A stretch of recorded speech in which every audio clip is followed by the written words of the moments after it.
புகழோட படம். ரொம்ப வருஷம் கழிச்சு இப்போ ரிலீஸ் பண்ணியிருக்காங்க. ஸோ இப்போ தான் படம் முடிச்சுட்டு வந்தேன்.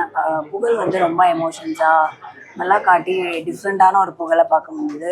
ஸ்டார்டிங்லேருந்து ஒரு கேரக்டரில் அவன் ரொம்ப மூழ்கி அந்த கேரக்டரில் நடிச்சிருக்கான்.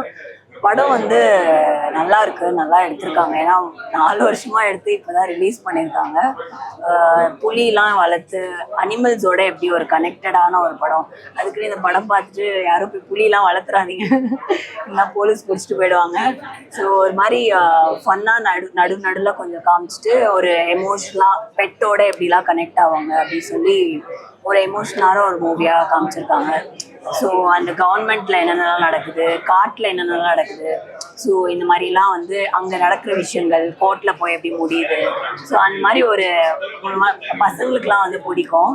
ஸோ நிஜமான புலியோட நடிச்சிருக்கான். ஏன்னா படம் முடிச்சுட்டு வெளில வரும்போது அந்த சீன்ஸ் எல்லாம் காமிச்சாங்க.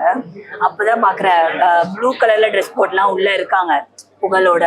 ஸோ அவங்க வந்து தெரிய மாட்டாங்க ஆனால் ஸ்க்ரீனில்.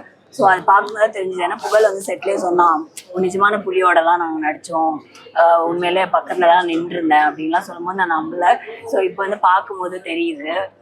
அங்கங்கே கொஞ்சம் பயம் தெரிஞ்சுது அவனுக்கு.